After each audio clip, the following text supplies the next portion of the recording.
Now in example 2, we're required to find the gradient of y is equal to x cubed at those points.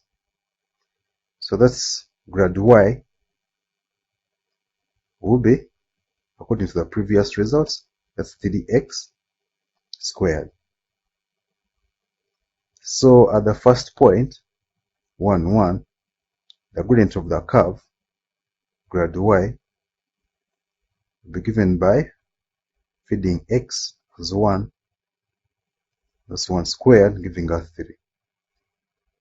At the second point, that's 2, 8, the gradient of the curve, grad y, will be 3 times, that's 2 squared, giving us 12.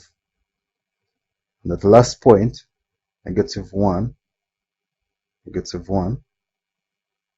gradient of the curve, grad y, will be 3 times negative 1 squared, leaving us with 3.